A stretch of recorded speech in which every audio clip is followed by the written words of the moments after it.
3, 2, 1.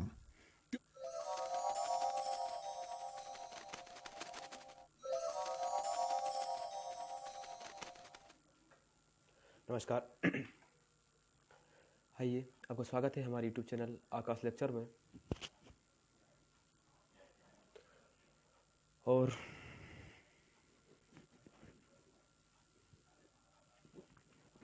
आज हम class 11th का ये चैप्टर शुरू करने वाले हैं। अगर आप अभी तक आप हमारे चैनल पर पहली बार आए हैं तो हमारे चैनल को सब्सक्राइब करें और बेल आइकन को प्रेस करें, ठीक है। तो हम शुरू करते हैं आज का अपना लेक्चर।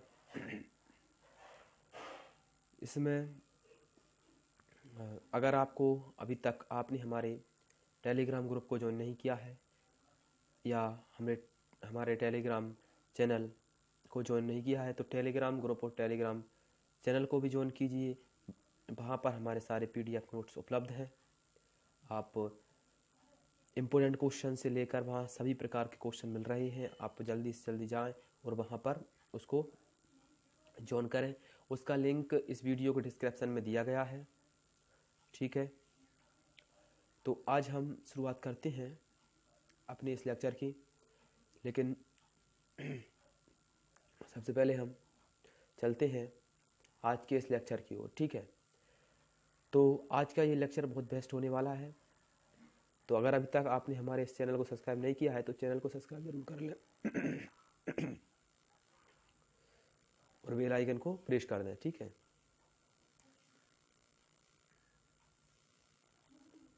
चलिए, तो आज शुरुआत करते हैं।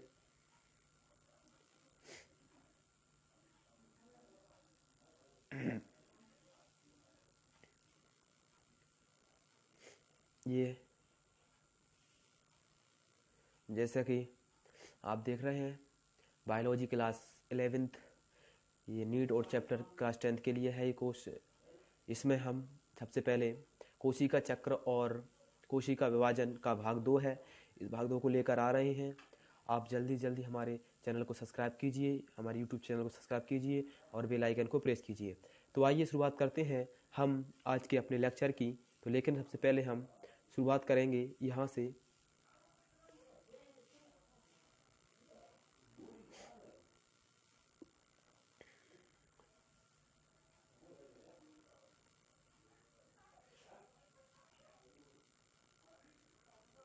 चलिए, तो शुरुआत करते हैं हम। सबसे पहले हम जो हमारा पिछला वीडियो था हम उसमें पहुंच गए थे पूर्व अवस्था तक। तो पूर्व अवस्था से आगे चलते हैं अब हम। तो पूर्व अवस्था में जो हमने देखा था वो अब हम देखेंगे उससे आगे। तो सबसे पहले हम देखते हैं पूर्व अवस्था क्या थी। तो पूर्व अवस्था में हम देख अंतरावस्था, जो अंतरावस्था की S/G2 अवस्थाओं के बाद पूर्व अवस्था या सूत्री विभाजन का पहला पड़ाव होता है। यही क्या होता है, सूत्री विभाजन का पहला पड़ाव होता है। और S/G अवस्थाओं में DNA के नए सूत्र बन जाते हैं, बन जाए कहते हैं नए सूत्र जो होती है वो क्या हो जाते हैं, इस अवस्था में नए सूत्र जो होते हैं वो बन जाते हैं, ठीक है। लेकिन आपस में गुथे होते होने के कारण स्पष्ट नहीं होते। वो आपस में कैसे होते हैं, गुथे हुए होने के कारण वो स्पष्ट नहीं होते, ठीक है। गुथे हुए होने के कारण वो आपस में स्पष्ट नहीं होते। गुणसूत्रीय पदार्थों के संगणन का प्रारंभ पूर्व अवस्था की पहचान है। मतलब जो गुणसूत्रीय पदार्थ होते हैं उनके संगणन, उनके संगठन का जो प्रारंभ होता है, उनके जुड़ने का जो प्रारंभ होता है वही पूर्व अवस्था का क्या होता है, प्रारंभ होता है, ठीक है। वही पूर्व अवस्था का प्रारंभ होता है। अब हम आगे चलते हैं। ये तो हमने उस दिन देख लिया था कि पूर्व अवस्था का जो है प्रारंभ कैसे होता है। तो अब हम आगे चलते हैं तो कुछ और देखते हैं इसमें। तो इसमें क्या है ना, तो उनका संघनन हो जाता है उसमें। तो गुणसूत्रीय संघनन की प्रक्रिया के दौरान, अब जो गुणसूत्रीय संघनन की प्रक्रिया होती है उसके दौरान होने वाले गुणसूत्रीय द्रव स्पष्ट होने लगते हैं। अब जो गुणसूत्रीय द्रव होता है, गुणसूत्र के अंदर जो तरल पदार्थ होते हैं या उसके अंदर जो मटेरियल होता है उसका भी संघनन उसमें होने लगता है। क्या होने लगता है उसमें? उसका संघनन उसका उसमें होने लगता है, उसका संघनन उसमें होने लगता है। तो जो तारक केंद्र होता है जिसका अंतरावस्थाओं में एस प्रवस्थाओं के दौरान ही द्विगुणन हुआ था, जो एस प्रवस्था थी उसमें तारक केंद्रों का द्विगुणन हुआ था। हमने पिछले लेक्चर में इसको देख लिया है, ठीक है। उसका डिस्क्रिप्शन में भी लिंक दिया है, आपने अगर अभी तक उस लेक्चर को नहीं देखा है तो जा करके उसको भी देख लीजिए, ठीक है। तो पूर्वावस्थाओं के दौरान होने के दौरान जो महत्वपूर्ण घटनाएं होती हैं उनकी हम निम्न विशेषताओं को देखेंगे। इसमें जो क्या होती है, जो कुछ घटनाएं होती हैं हम उनकी विशेषताओं को देखेंगे, ठीक है। तो पहला जो घटनाओं का जो पहला हैगा वो ये हैगा कि गुणसूत्रीय द्रव यानी संघनित होकर ठोस गुणसूत्र बन जाते हैं। जो गुणसूत्रीय द्रव हैगा वो ठोस होकर वह ठोस होकर एक गुणसूत्र बन जाता है। यानी जो ठोस होकर जो गुणसूत्र का द्रव होता है, गुणसूत्र का द्रव ठोस होकर गुणसूत्र बन जाता है, ठीक है। और गुणसूत्र दो अर्धसूत्रों से बना होता है जो आपस में सेंट्रोमियर से जुड़े रहते हैं। गुणसूत्र दो अर्धसूत्रों से बना होता है जो आपस में सेंट्रोमियर से क्या होते हैं, जो आपस में सेंट्रोमियर से जुड़े होते हैं। जो आपस में किससे जुड़े होते हैं? जो क्या होते हैं आपस में सेंट्रोमियर्स जो होता है उसके द्वारा वो क्या होते हैं, जुड़े होते हैं।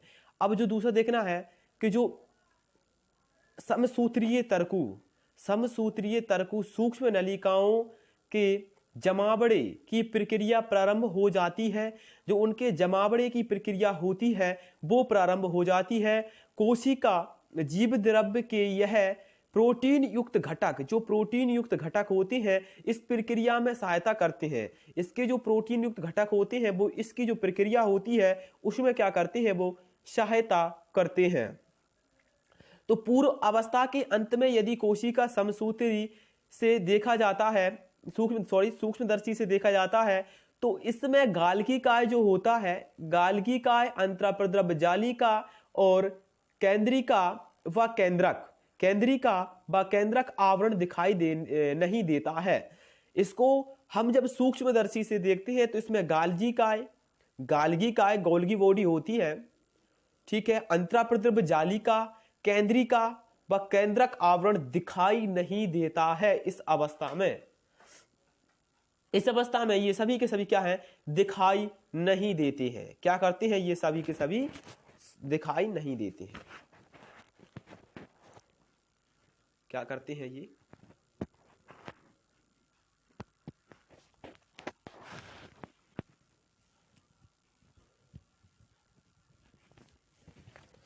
ये दिखाई नहीं देते हैं।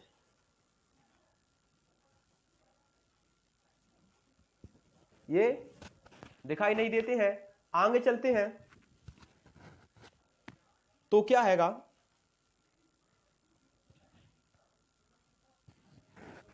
जो आगे हैगा इसमें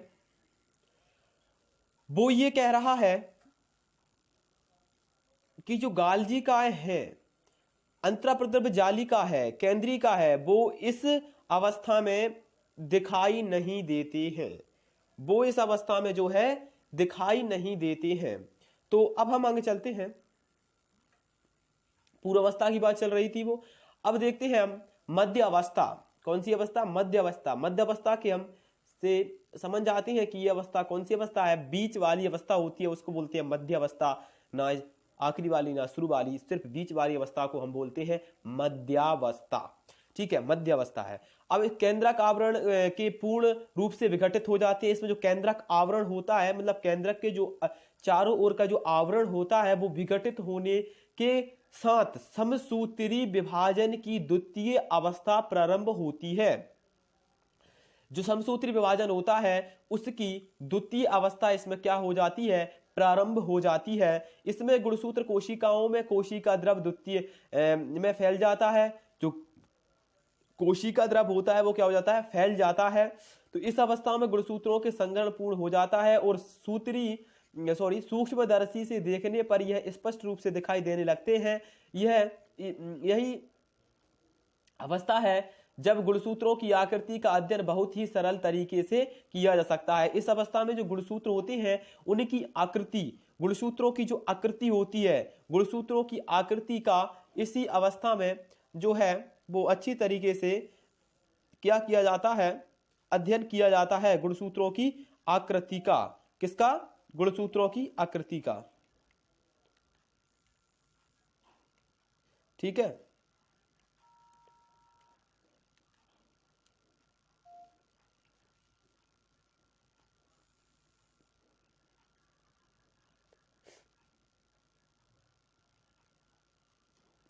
इस अवस्था में जो गुणसूत्रों की आकृति है उसका जो अध्ययन है वो किया जाता है।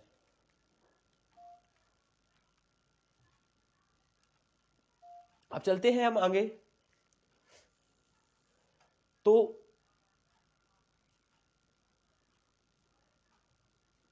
अब हम क्या देखते हैं इसमें,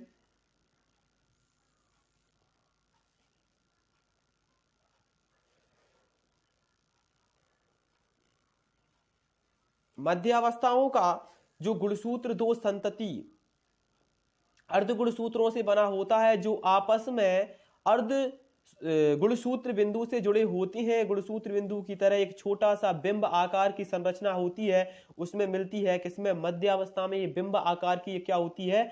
संरचना इसमें मिलती है, जिसे हम काइनेटोकोर कहते हैं। इसमें एक बिंब आकार की संरचना मिलती है जिसे हम काइनेटोकोर कहते हैं। क्या कहते हैं? इसे हम काइनेटोकोर कहते हैं। और सूक्ष्म नलिकाओं से बनी हुई तरकु तंतु से जुड़ान का स्थान, यह संरचना काइनेटोकोर कहलाती है। काइनेटोकोर कहलाती है, जो दूसरी ओर कोशिकाओं के केंद्रक में स्थित गुणसूत्रों से जुड़े होते हैं। मध्य अवस्था में सभी गुणसूत्र मध्य रेखा आराकत, ये सब अपन को अब इसमें कुछ विशेष नहीं है, इसको आप देख लीजिए। मध्य अवस्था को इससे ज्यादा कुछ आता नहीं है। इसमें यहां से हैगा उसे मध्यावस्था पट्टिका कहते हैं। मध्यावस्था में जिस तल पर गुणसूत्र पंक्तिबद्ध होते हैं, मतलब मध्यावस्था में जिस स्थान पर जो गुणसूत्र होते हैं वो पंक्तिबद्ध होते हैं, उसे मध्य अवस्था पट्टिका कहते हैं। उसे मध्य अवस्था क्या कहते हैं? पट्टिका कहते हैं। उसे हम कहते हैं मध्य अवस्था पट्टिका।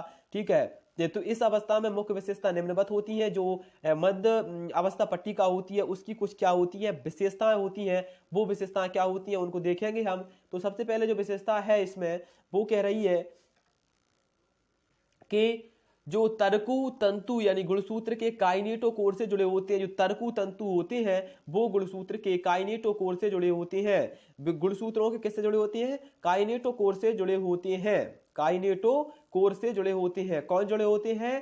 तरकु तंतु काइनेटोकोर से जुड़े होते हैं। गुणसूत्र के काइनेटोकोर सिरे से जुड़े होते हैं तरकु तंतु। ठीक है। अब आ जाता है दूसरा कि गुणसूत्र मध्य रेखा की ओर जाकर मध्य अवस्था पट्टिका पर पंक्तिबद्ध होकर ध्रुवों से तरकु तंतु जो होते हैं उनसे क्या हो जाते हैं? जुड़ जाते हैं। गुणसूत्र मध्य रेखा की ओर जाकर, गुणसूत्र मध्य रेखा की ओर जाकर पट्टिका पर जो पंक्तिबद्ध होकर ध्रुवों के जो तरकु तंतु होते हैं उनसे क्या हो जाते हैं? जुड़ जाते हैं। आप इसको याद रखिए, उससे क्या हो जाते हैं? जुड़ जाते हैं। ठीक है। अब हम चलते हैं आगे। अब इसमें आ जाती है पश्यावस्था। कौन सी अवस्था? पश्यावस्था। तो पश्यावस्था में क्या आएगा? पश्यावस्था में जो डायग्राम दिया गया है आप उसको देख लीजिए। इस टाइप से इसमें क्या हो जाते हैं? गुणसूत्र संगनित हो जाते हैं इस आकृति में। ठीक है। पश्य अवस्था में और क्या होता है? पश्य अवस्था के प्रारंभ में जो मध्य पट्टिका पर आए गुणसूत्र एक स्थान अलग होने लगते हैं। इन्हें संतति अर्ध गुणसूत्र कहते हैं। क्या कहते हैं? इन्हें संतति अर्ध गुणसूत्र कहते हैं। ठीक है। इन्हें संतति अर्ध गुणसूत्र कहते हैं। और जो कोशिका विभाजन के बाद बनने वाले नए संतति केंद्रक का गुणसूत्र बनाते हैं, वे विपरीत ध्रुवों की ओर जाने लगते हैं। जब प्रत्येक गुणसूत्र मध्यांश पट्टिका से काफी दूर जाने लगता है तब प्रत्येक का गुणसूत्र बिंदु ध्रुवों की ओर होता है। तो इनको तो हम सिर्फ थ्योरी को सिर्फ पढ़ना है, पढ़ने लेवल तक इसको लेना है और इसका कुछ विशेष उपयोग नहीं होता है। इसमें हमको जो मेन है वो ये है कि इसके बाद जो पॉइंट आएंगे, युग्म पट्टावस्था, स्थूल पट्टावस्था और काइनेटो, जो अवस्था आएंगी वो अवस्था मेन है। गुणसूत्र विखंडित होते हैं और अर्ध गुणसूत्र होने लगता है। इस पश्च अवस्था में क्या होने लगता है उसको इन दो बिंदुओं में लिखा गया है, यानी गुणसूत्र विखंडित होते हैं और अर्ध गुणसूत्र अलग होने लगते हैं। इस अवस्था में गुणसूत्र विखंडित होते हैं और अर्ध गुणसूत्र अलग होने लगते हैं और अर्ध गुणसूत्र विपरीत ध्रुवों की ओर जाने लगते हैं। इस अवस्था में आप देख सकते हैं, पहला पॉइंट कह रहा है कि गुणसूत्र बिंदु विखंडित होने लगते हैं। ये देखिए गुणसूत्र बिंदु है, ये विखंडित हो रहे हैं। क्या हो रहे हैं?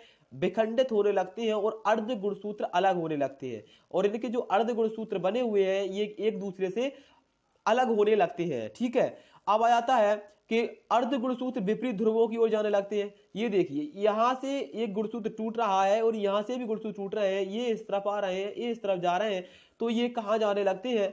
विपरीत ध्रुवों की ओर ये अर्ध गुणसूत्र जाने लगते हैं। तो ये हमारा पश्च अवस्था हो गई। अब हमको देखना है अंत अवस्था क्या है। तो अंत अवस्था में जो है वो ये है कि जो सूत्रीय विभाजन की अंतिम अवस्थाओं से प्रारंभ की अंतावस्था गुणसूत्र क्रमानुसार अपने ध्रुवों में चले जाते हैं, असंगठित होकर अपनी संपूर्णता को खो देते हैं। एकल गुणसूत्र दिखाई नहीं देता है, वह अर्ध गुणसूत्र द्रव्य दोनों ध्रुवों की तरफ एक समूह के रूप में एकत्रित हो जाते हैं। इस अवस्था की मुख्य घटनाएं निम्नवत होती है। अब जो घटनाएं होती हैं उन्हीं को हमको सिर्फ अच्छे तरीके से याद रखना है। ठीक है, तो पहली जो अवस्था होती है वो क्या होती है? वो होती है कि गुणसूत्र विपरीत ध्रुवों की ओर एकत्रित हो जाते हैं। ये देखिए यहां आपको दिखाया जा रहा है डायग्राम में कि जो गुणसूत्र हैं वो विपरीत ध्रुवों की ओर एकत्रित हो रहे हैं। कहां एकत्रित हो रहे हैं? विपरीत ध्रुवों की ओर एकत्रित हो रहे हैं और गुणसूत्र समूह और इनकी पृथक पहचान समाप्त हो जाती है। मतलब इनकी अलग से कोई पहचान नहीं होती है, वो अलग से पहचान इनकी समाप्त हो जाती है। ठीक है, अब आ जाता है गुणसूत्र समूह के चारों तरफ केंद्रक झिल्ली का निर्माण होता है। गुणसूत्र के जो चारों तरफ है वो केंद्रक झिल्ली का क्या हो जाता है? इसमें निर्माण हो जाता है। और आता केंद्रिका गालगिकाय व अंतराप्रद्रव्यी जालिका का पुनर्निर्माण होता है। इसमें केंद्रिका, गालगिकाय और अंतराप्रद्रव्य जालिका जो मध्य अवस्था में समाप्त हो चुकी थी, ये उनका अंत अवस्था में पुनः निर्माण होता है। वहां क्या हो चुकी थी? ये समाप्त हो चुकी थी, लेकिन इनका यहाँ पर क्या होता है? पुनः निर्माण होता है। अब इसमें आ जाता है कि कोशिका द्रव्य विभाजन किस प्रकार से होता है उसको देखना है। कोशिका द्रव्य विभाजन, ठीक है, हाउ वंडरफुल। इसमें आता है सूत्री विभाजन के दौरान गुणसूत्रों का संतति केंद्रकों में सापृथकतन होता है, जिसे केंद्रक विभाजन कहते हैं। जिसे क्या कहते हैं? जिसे केंद्रक विभाजन कहते हैं। ठीक है, जिसे केंद्रक विभाजन कहते हैं, जिसे केंद्रक विभाजन कहते हैं। तो कोशिका विभाजन संपन्न होने के अंत में कोशिका स्वयं एक अलग प्रक्रिया द्वारा दो संतति कोशिकाओं में विभाजित हो जाती है। इस प्रक्रिया को कोशिका द्रव्य विभाजन कहते हैं। सिर्फ इसको इतना ही याद रखना है। ठीक है, इसको सिर्फ इतना ही याद रखना है। अब इसमें आगे जो है हम करते हैं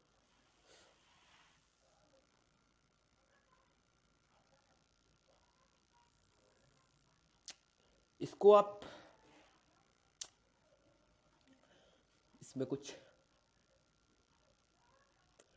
इसमें देखना है हमें कि जो नई कोशिका भित्ति निर्माण का साधारण पूर्वगामी संरचनाओं को प्रारंभ होता है, जिसे हम कोशिका पट्टिका कहते हैं, जो दो सन्निकट कोशिकाओं की भित्तियों के बीच मध्य पट्टिका को दर्शाती है। कोशिका विभाजन के समय कोशिका अंगक जैसे सूत्रकणिका, जिसको हम माइटोकॉन्ड्रिया कहते हैं, क्या कहते हैं, माइटोकॉन्ड्रिया कहते हैं, वह प्लेटलेट्स लवक का दोनों संतति कोशिकाओं में वितरण हो जाता है। कुछ जीवों के केंद्रक विभाजन के साथ कोशिका द्रव का विभाजन नहीं हो पाता है। इसके परिणाम स्वरूप एक ही कोशिका में नई केंद्रक बन जाते हैं, जिसे बहुकेंद्र की कोशिकाओं में संकोशिका कहते हैं। उदाहरण के लिए नारियल का तरण भ्रूणपोष। इतने से उदाहरण के लिए हम आपको वहां से पढ़ते हुए लाए हैं कि नारियल का जो तरल भ्रूणपोष है वो किसका उदाहरण होता है, वो आप अभी तक समझ चुके होंगे। ठीक है, अब आप ये समझ चुके हैं तो अब हम देखते हैं, आगे चलते हैं कि सूत्री विभाजन कोशिकाओं का महत्व क्या होता है। सूत्री विभाजन का मध्यवर्ती विभाजन केवल द्विगुणित कोशिकाओं में होता है। यद्यपि कुछ निम्न श्रेणी के पादप एवं सामाजिक कीटों की आगुणित कोशिकाएं भी सूत्री विभाजन द्वारा विभाजित हो जाती हैं। सूत्री विभाजन का एक प्राणी के जीवन का महत्व होता है, इसका समझना काफी आवश्यक होता है। ठीक है, इसको समझना क्या होता है, काफी आवश्यक होता है, वो हम देखेंगे। ये कोशिका विभाजन है, आप इसको सिर्फ पढ़ के रखते हैं तो अच्छा रहेगा। कि आप जानते हैं कि उदाहरण के लिए आप से कुछ कीटो, ठीक है, वो आप पढ़ के रहेंगे तो अच्छा रहेगा वैसे मेरे ख्याल से। इसको सिर्फ आपको पढ़ के रखना है। अब हमको देखना है, बहुत इंपॉर्टेंट है सूत्री विभाजन, इसको आप अच्छे तरीके से समझेंगे। सूत्री विभाजन बहुत इंपॉर्टेंट होता है। ठीक है, तो सूत्री विभाजन में हमें सबसे पहले क्या देखना है भाई,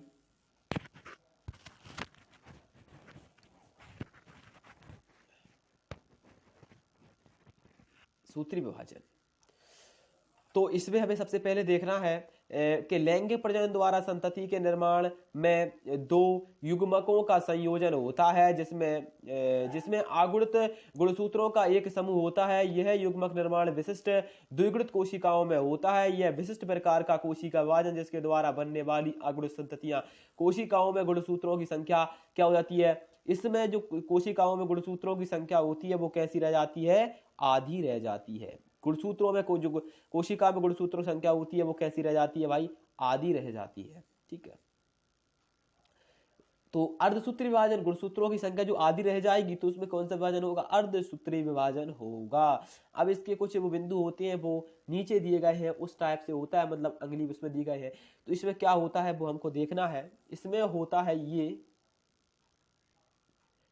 होता ये है कि अर्धसूत्री विभाजन के दौरान केंद्रक व कोशिका विभाजन, अर्धसूत्री विभाजन के दौरान केंद्रक व कोशिका विभाजन जो होता है कि दो अनुक्रमिक चक्र संपन्न होते हैं। इसमें मतलब एक क्रम में दो चक्र संपन्न होते हैं, जिसे अर्धसूत्री फर्स्ट और अर्धसूत्री सेकंड कहते हैं। ये दो चक्र इसमें संपन्न होते हैं। इन विभाजन में डीएनए प्रतिकृतिकरण का सिर्फ एक चक्र पूर्ण होता है, मतलब एक बार इसमें सिर्फ डीएनए प्रतिकृतिकरण होता है। उसके अलावा इसमें डीएनए प्रतिकृतिकरण नहीं होता है। ठीक है, उसके अलावा इसमें क्या नहीं होता है भाई, इसमें डीएनए प्रतिकृतिकरण नहीं होता है। अब हमको आगे देखना है कि इसमें डीएनए जो प्रतिकृतिकरण नहीं होता है। अब हम आगे चलते हैं तो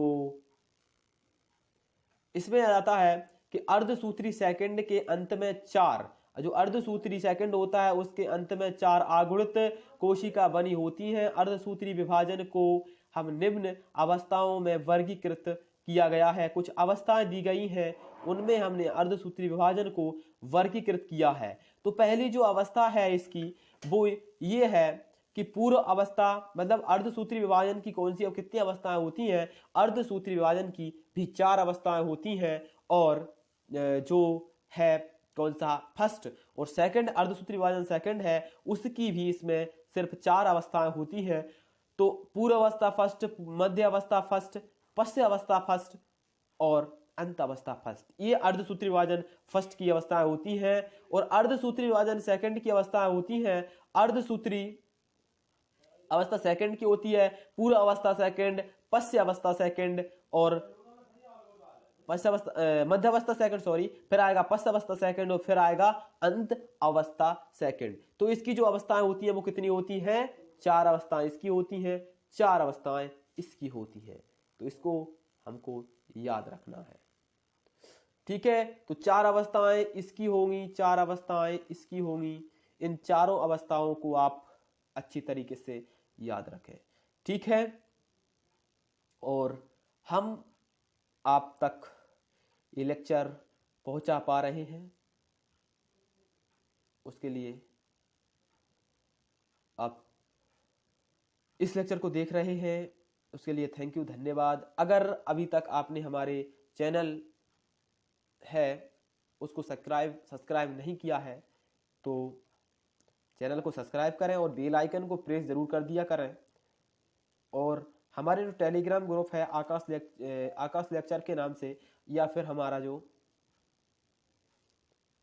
टेलीग्राम ग्रुप है आकाश लेक्चर, और हमारा एक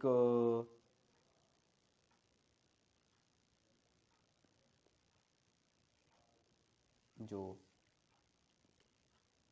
इंस्टाग्राम पर भी आप हमें फॉलो कर सकते हैं, जहां पर हम आए दिन अपने लेक्चर्स की सारी जो अपडेट है वहीं पर देते हैं। तो अगर अभी तक आपने हमारे चैनल को सब्सक्राइब नहीं किया है तो चैनल को सब्सक्राइब जरूर कर दें और बेल आइकन को प्रेस कर दें। थैंक यू, धन्यवाद।